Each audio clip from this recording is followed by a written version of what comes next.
Ladies and gentlemen, we are back with another Unsung Heroes audio interview. And today, my guest is joining me after scoring his first points in a year in 1921 at Thunder Valley, putting points on the board. Qualified for his first ever Supercross last season at Daytona. He's a part of a brand new operation in the pits. We've seen a few of these new teams pop up now the last couple years during the motocross season, and the latest one is MX6 Racing. Their crew with a couple of Yamaha riders, and the one with me on the line right now from Mount Airy, Maryland, the number 314, Tyler Stepek. What's up, man? Congrats on your first points of the year. Thank you. How's it going? Going pretty good. I'm sure you're excited about this weekend. As an East Coast guy, you've had some success at High Point in the past. But let's talk about Thunder Valley for a little bit. Take me through your motos and your day. Obviously, as I mentioned, getting points on the board for the first time this season after some struggles last year. I'm sure you have to be stoked, and you're making good progress on your new bike and new team. Yup. So Thunder Valley was definitely a step in the right direction. I'm super pumped to score points again. After California tracks are definitely not my favorite. In the first two rounds, I was definitely a little frustrated, and then Hangtown was just so hot. The heat pretty much just killed me. But got to Thunder Valley.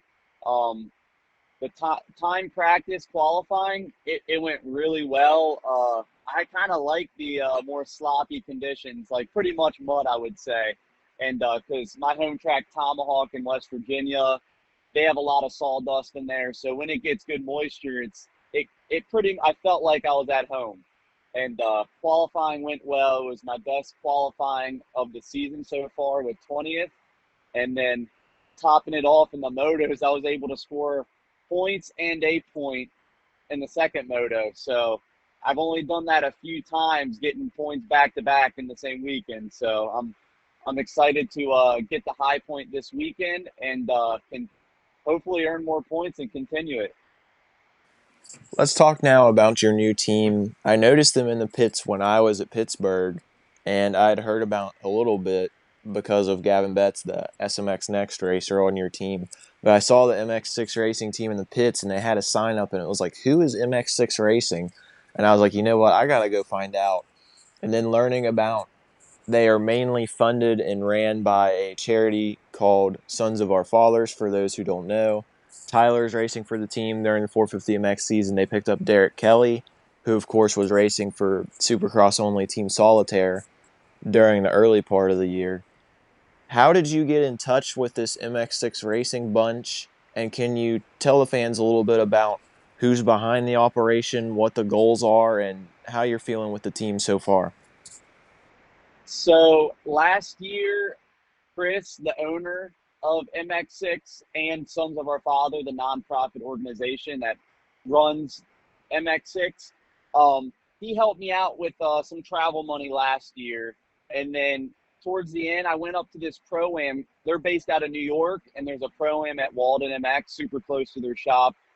They pretty much, Chris and Jackie, they both came out and kind of helped me out for the weekend and then told me like, hey, come take a look at our shop. I went there and just a ton of Yamaha stuff. I was like, holy smokes, like this is pretty legit.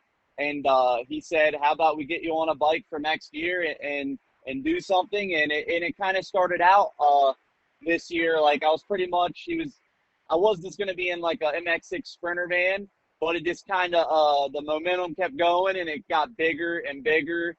And now, yeah, they have a pretty good race hauler. It all wrapped up, looks great. And they also picked up Derek Kelly, which is an awesome addition.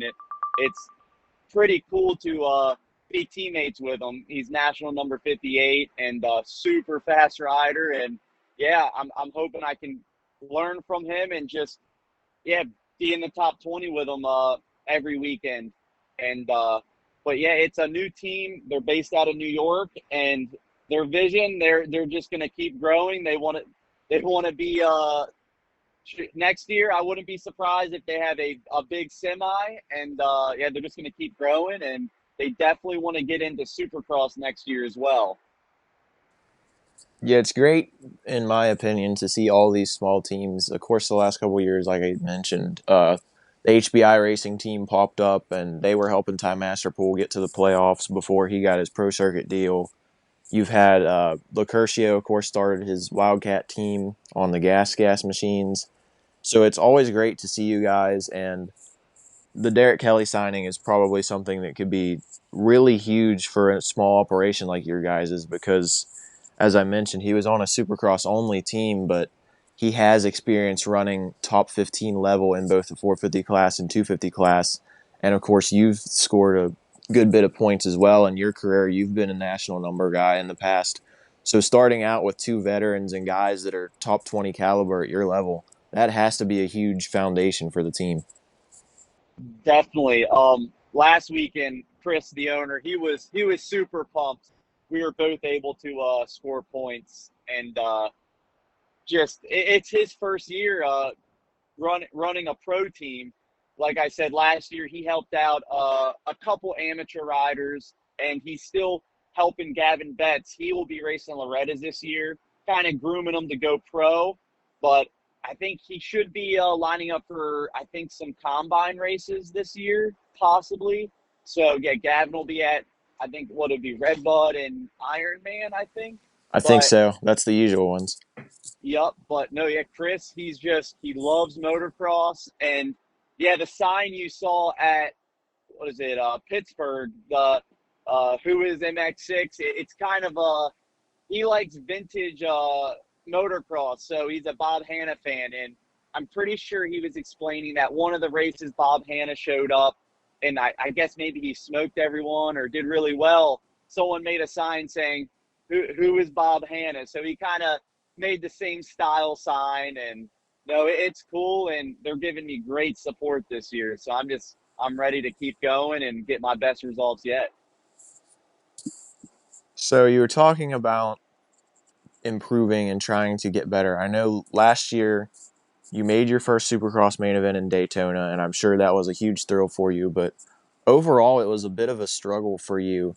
Talk about kind of going through taking the punches, so to speak, of last year, but being able to find support and a new team to latch onto, and you're already on a good track to perform better this year and to really get back to that level you were at a couple years ago when you were hovering around the points pretty much every weekend. Yeah, so last year was that was the most I've struggled ever. I found myself in LCQs, which usually I'm a pretty good qualifier, at least before last year. Like I really had no you know what I mean? Wasn't really scared of not qualifying. But last year I found myself in some LCQs. I did win two of them, which, yeah, it was cool to win a race at a national. But just the thought of me being in, I don't want to be in any more LCQs. And then the mode, I was just underprepared last year. My head was all over the place. I was switching bike brands. Just yeah, just pretty. This the program was really loose and sloppy. But no, it just shows that yeah, Chris and the whole MX6 team believe in me, and they gave me this shot this year, and I'm I'm super pumped to already score points before I get to some of my favorite rounds and tracks on the East Coast. I know you've always been a pretty solid performer at these East Coast rounds. Obviously, like I mentioned, you had a national number a couple years ago, so definitely someone who's able to score points on a pretty regular basis. You mentioned earlier, and it's something I wanted to talk about, is training at Tomahawk MX in West Virginia. I'm a born and raised West Virginia boy, so I'm pretty stoked to hear that and see that you guys, some of the pros, have trained at Tomahawk in the past.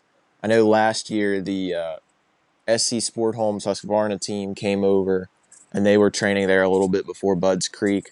Talk a little bit about the facility. Obviously, I'm toward the north central part, so I'm not over in the eastern panhandle. That's a couple hours away from me, but talk a little bit about Tomahawk MX and West Virginia, what they have to offer, why it's your training facility of your choice. So I've been going to Tomahawk MX Park since I was probably 5 years old on a CRF 50. It's located in Hedgesville, West Virginia.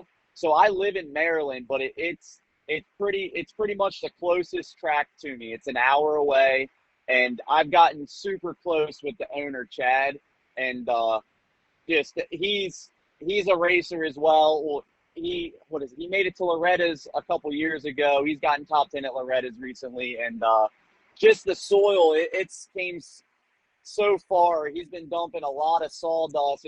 It's pretty much known for how loamy and how much sawdust he puts in it, but it gets so rough. I was just there yesterday, and it it almost gets rougher than a national, like more bumps, and it's just so unique.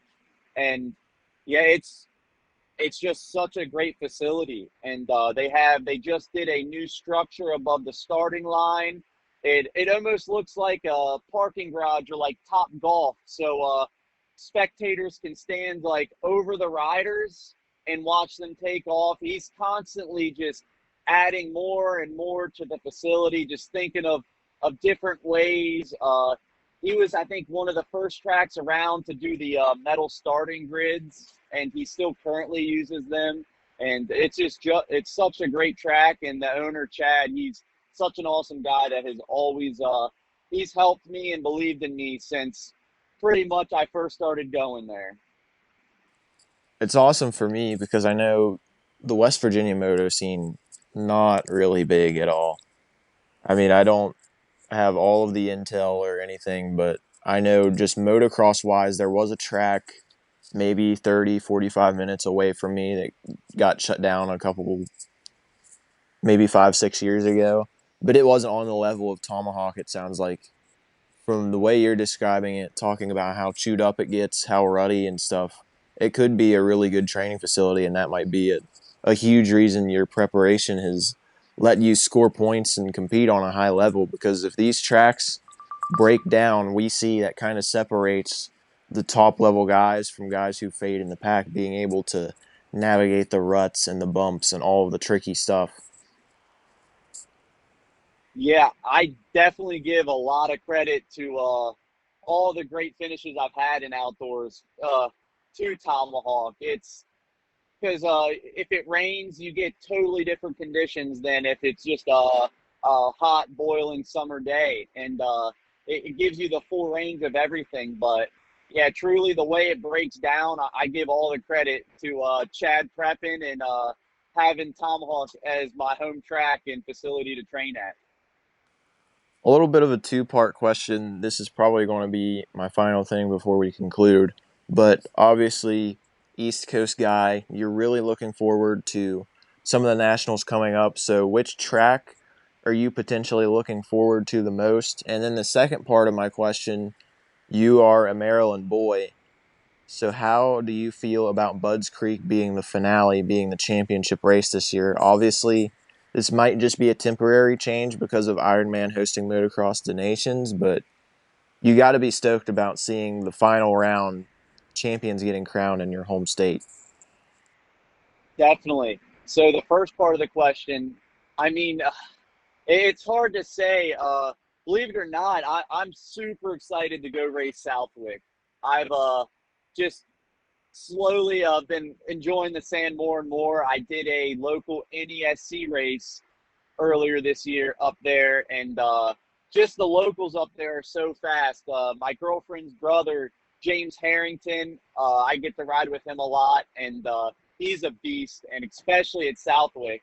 And so, yeah, Southwick is probably the track I'm looking for most.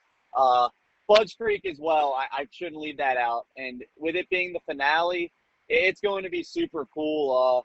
I think my parents will be coming out to that one, and they haven't been to a national in a few years. So I'm super excited to pretty much finish the season off at my home track, an hour and 30 minutes away. There you go, ladies and gentlemen. MX6 Racing Yamaha's Tyler Stepek, after scoring his first points of the season in Thunder Valley. Check him and the MX6 crew out the rest of the year. If you're going to High Point this weekend, say hello to Derek Kelly and himself. I know you guys are getting a YouTube presence right now. I can't remember the name of your guys' channel off the top of my head, but I know that the MX6 Racing team if people like watching the vlogs and that sort of thing, you guys are starting that content as well. Yup, they hired a two guy film crew, Monsters of Media Productions, and yeah, they're going to every race, kind of doing yeah, a full kind of race day vlog with some riding stuff in it, and the first two episodes are out, and it's been great. They're super cool guys, and it's going to be fun to look back at the end of the season and be able to just watch every episode from each round. That's awesome to hear, and awesome that you guys are continuing to grow as a very new team. Seeing you guys in the vlog game on social media, it seems like a very professional organization for a crew that's very new to all of this, which is awesome to see. Any shout outs you want to do to the team or shout outs for your social medias real quick before we go so people can follow you and kind of watch your journey? Definitely shout out to the whole MX6 racing crew, sons of our fathers, and definitely give them a follow. Check them out on YouTube, Instagram. They even have TikTok, uh, and also yeah, give me a follow. Just Tyler Stepek on Instagram and Facebook. But yeah, if you're coming to a round near you, just come by, say hi, meet the whole team. They're giving away some cool like merch stuff each weekend, like water bottles, like bags, glasses, all sorts of stuff. So come by, and they're also doing a replica race bike of the bike I'll be racing, but it'll be brand new. They're $30 to enter, and then at Budge Creek, the final round, a winner will be picked. And this bike, it'll come identical to what I'm racing, from the engine, suspension, all the little parts on it. So definitely just come by the pits and check them out on the weekend if you're going to make it to a national.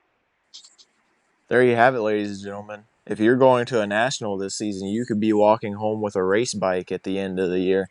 Thanks, Tyler, for the time once again. Best of luck this weekend and the rest of the year. Thank you.